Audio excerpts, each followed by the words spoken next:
మీ పిల్లల డాక్టర్ కల డబ్బు వల్ల ఆగిపోవద్దు. కేవలం 18 లక్షల నుంచి ఎంబీబీఎస్ విదేశాల్లో.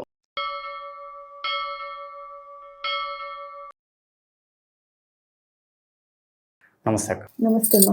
అక్క, ఈ ఆగస్టు నెలలో మనకు ప్రత్యేకంగా సూర్యగ్రహణము అలాగే అమావాస్య రెండు కూడా కాంబినేషన్తో వస్తున్నాయి. మరి డబుల్ ఇంపాక్ట్ ఏమన్నా ఉంటుందా? గ్రహణం తాలూకు ఇంపాక్ట్ మన భారతదేశం మీద ఎంతవరకు ఉంటుంది? ఉంటే కనుక మన గర్భిణీ స్త్రీలు ఉంటారు, అలాగే ఇతర రాసుల వాళ్ళ మీద కూడా కొన్ని ప్రభావాలు చూపిస్తూ ఉంటాయి. ఇంపాక్ట్ ఏ విధంగా ఉంటుంది? మరి పరిహారాల పరంగా కూడా అమావాస్య సూర్యగ్రహణం రెండు ఉన్నాయి కాబట్టి అన్ని విధాలా కలిసి రావడానికి పరిహారాలు కూడా తెలియజేయండి. యాక్చువల్గా ఇందులో సూర్యగ్రహణం 4 అద్భుతాలు చూస్తున్నాం మనం. ఒక అద్భుతం కాదు, 4 అద్భుతాలు చూస్తున్నాం. ఇది ఎక్కువగా మనకంటే పరిశోధకులకి చాలా ఉపయోగపడే సూర్యగ్రహణంగా కూడా చెప్పచ్చు. ఎందుకంటే వాళ్ళు మనకి ఇప్పుడు అంగారకుడు, బుధుడు ఇవన్నీ కలయికతో వచ్చే సూర్యగ్రహణం ఇది. దట్టు ఏంటంటే ఉల్కా వర్షం అని అంటూ ఉంటాం చూడు. ఉల్కా వర్షము, అమావాస్య, దట్టు సూర్యగ్రహణం అంటే మనకంటే పరిశోధకులకి వాళ్ళు ఎక్కువగా ఎక్స్పెరిమెంట్స్ చేస్తూ ఉంటారు కదా, అలాంటి వాళ్ళకి ఎక్కువగా ఈ సూర్యగ్రహణం అనేది పనికొస్తుంది. పాయింట్కి వస్తే ఇప్పుడు మనకి భారతదేశంలో ఈ సూర్యగ్రహణం అనేది లేదు. భారతదేశంలో లేదు, మనం పాటించక్కర్లేదు కూడా. ఎందుకంటే సూర్యగ్రహణం అనేది పగలు రావాలి. మామూలుగా మనకు ఆ టైంకి, ఆ సూర్యగ్రహణం వచ్చే టైంకి మనకి రాత్రి అయిపోతుంది. అందులోనూ ఈ 4 అద్భుతాల్లో ఏంటంటే బృహస్పతి, బుధుడు, అంగారకుడు, శని ఈ 4 కలయికల వల్ల కూడా సూర్యగ్రహణం అనేది ఏర్పడుతోంది. కాబట్టి మామూలుగా మన దేశంలో అయితే లేదు, ఇతర దేశాలలో ఉంది. ప్రభావం లేనప్పటికీ కూడా ఈ గ్రహణాలు మనం చూడగలమంటారా? అంటే ఇప్పుడు మనం ఉన్న గ్రహణం మనకి లేదు కాబట్టి మనం చూడలేం. కానీ వాళ్ళు అక్కడ డైరెక్ట్ గా శని అన్న అంగారకుడు గ్రహాన్ని దగ్గరగా చూడొచ్చు. అంటే ఆకాశంలో కనబడుతుందట. కొంతమంది టెలిస్కోప్ లో పెట్టి చూస్తూ ఉంటారు. టెలిస్కోప్ లో చూసే వేరున్నాయి. డైరెక్ట్ గా మనకి ఆకాశంలో ఇప్పుడు మనం చందమామను ఎలా చూస్తాము అలా కనిపిస్తుందిట. అంగారకుడు శని గ్రహము, యురేనస్ అనే గ్రహము టెలిస్కోప్ లో చూడొచ్చుట. మిగతా గ్రహాలన్నీ టెలిస్కోప్ లో చూడొచ్చుట. అదే ఇప్పుడు అద్భుతం. బేసిక్ గా మామూలుగా టెలిస్కోప్ లోనే మనం గ్రహణం అనేది చూస్తూ ఉంటాం, కానీ డైరెక్ట్ గా ఆకాశంలో కనబడుతుంది అని చెప్పి అన్నారు. ఇది కూడా ఏంటంటే అర్ధరాత్రి స్టార్ట్ అవుతుంది కాబట్టి దగ్గర ఒక 2-3 గంటలు ఉంటుంది అనుకుంటా. అందువలన కూడా కనిపిస్తుంది. మామూలుగా మనం సూర్యగ్రహణము ప్లస్ అమావాస్య అంటే మనకి చీకట్లే కమ్ముకుంటూ ఉంటాయి, ఎక్కడా కూడా వెలుగు అనేది కనిపించదు. అందుకని సూర్యగ్రహణం మనకి లేదు.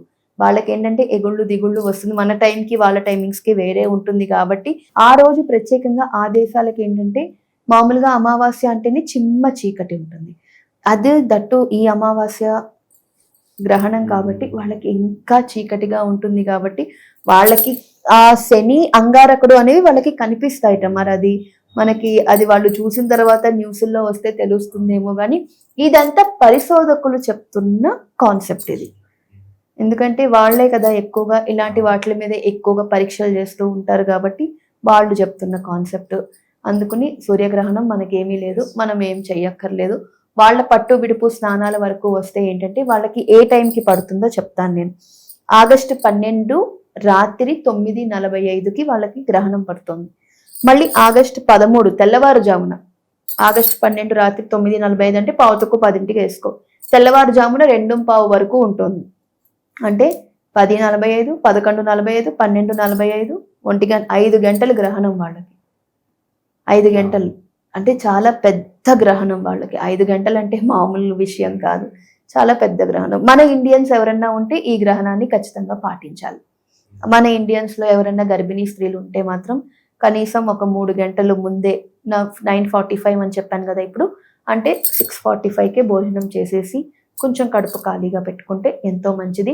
మామూలు సాధారణ మనుషులు కూడా ఇవి పెట్టుకుంటే ఖాళీగా ఉండాలి. అంటే మనం అనుకుంటాం నిద్రపోయే టైంకి పొట్టలో ఉన్నది అరిగిపోవాలి అనుకుంటాం కదా, ఈ గ్రహణం రోజు ఖచ్చితంగా ఇవి పాటించాలన్నమాట. ప్రత్యేకంగా గర్భిణీ స్త్రీలు ఏంటంటే ఆ టైంలో పాపం వాళ్ళకి ఏమైనా ఆకలిస్తే పాలు తాగొచ్చు. అంటే ఘన పదార్థం తినకూడదు. అన్నం కానీ యాపిల్స్ కానీ ఇలాంటివి వద్దు. ద్రవ పదార్థం పాలు తాగి ఆరారుగా కొంచెం పాలు తాగుతూ ఏదైనా లిక్విడ్స్ తాగుతూ ఉంటే కొంచెం బేసిక్గా నిద్రలోనే అయిపోతుంది కాబట్టి అరౌండ్ ఒక 12కి పడుకుంటారు కదా, ఎంత లేట్ అనుకున్నా నిద్రలోనే గ్రహణం వెళ్ళిపోతుంది కాబట్టి బాధ లేదు. వాళ్ళు బయటకి వెళ్ళకూడదు. ఆ అమావాస్య ఆ కిరణాలు అవి వాళ్ళకి తాకకూడదు. తాకితే లోపల ఉన్న బేబీకి ఇంపాక్ట్ అవుతుంది. కాబట్టి ఆ కిరణాలు మంచివి కాదు కాబట్టి ఇలా చేసుకోవచ్చు అన్నమాట. ఇంకా అలాగే ఇప్పుడు మనకి ఈ గ్రహణం అనేది అమావాస్య కాంబినేషన్తో వస్తుంది కాబట్టి ఇప్పుడు కొన్ని కుటుంబాలు ఉంటాయి, మా కుటుంబాన్ని ఏదో దుష్టశక్తి వెంటాడుతుందండి, ఎటు చూసిన నెగిటివ్ ఎనర్జీ ఉందని చెప్పి వాళ్ళు ఫీల్ అవుతూ ఉంటారు. అటువంటి వాళ్ళకి ఉపశమనం కలగడానికి పరిహారం ఏమైనా ఉంటుందంటారా?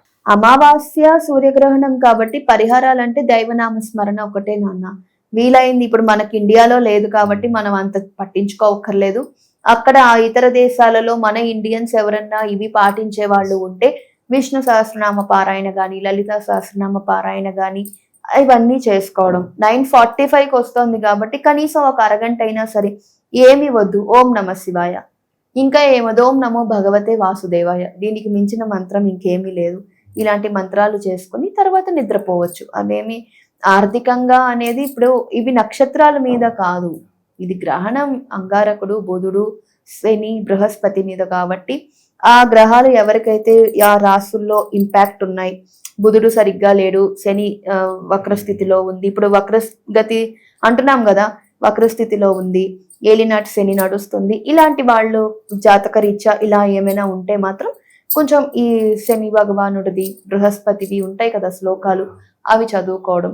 లేదు ఇవేమి మాకు రావండి అంటే ఓం నమ శివాయ అనుకోవడం, అందరికీ ఆయనే దేవుడు అనుకోవడం. నామస్మరణ కనీసం ఒక 108 సార్లు ఒక జపమాల తీసుకునో, లేదంటే ఒక పావు గంట పెట్టుకోండి, ఓ పావు గంట పెట్టుకునో, ఒక అరగంట పెట్టుకునో, ఫోన్లు పక్కన పెట్టేసి ఈ నామస్మరణ చేయడం, అలారం పెట్టుకుని ఈ నామస్మరణ చేయడం, ఇలాంటివి చేస్తూ ఉంటే కూడా ఎంతో మంచిది. దట్టు ఇంకొకటి ఏంటంటే గంటకి 100 సెంటీమీటర్ల వేగంతో ఉల్కా వర్షం పడుతుందంట అక్కడ.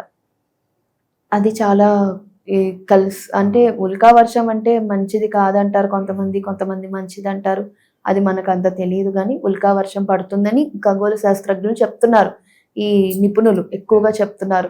అమావాస్య, గ్రహణము, ఉల్కా వర్షము, బుధవారము ఇవన్నీ వాళ్ళు కలయిక చూసి ఉల్కా వర్షం కూడా పడే ఛాన్సెస్ ఎక్కువ ఉన్నాయి అంటున్నారు. కాబట్టి సాధ్యమైనంత వరకు ఎవరు బయటికి రాకపోవడం మంచిది. ఏమో అది ఏ వర్షం అనేది మన ఇండియన్స్కి తెలియదు, వాళ్ళకి ఎక్కువగా తెలుస్తూ ఉంటుంది. కాబట్టి ఇలా చేసుకుంటే మంచిది. లోపలే ఉండి పిల్లలతో సహా అందరూ లోపలే సేఫ్గా ఉండడం ఇంకా మంచిది. జాగ్రత్తగా ఉండండి. ఓవరాల్గా గ్రహణం తాలూకు ఇంపాక్ట్ ఎలా ఉంటుంది, ఎలాంటి జాగ్రత్తలు తీసుకోవాలి, మంచి విశ్లేషణ అందించారు. Thank you so much. Thank you.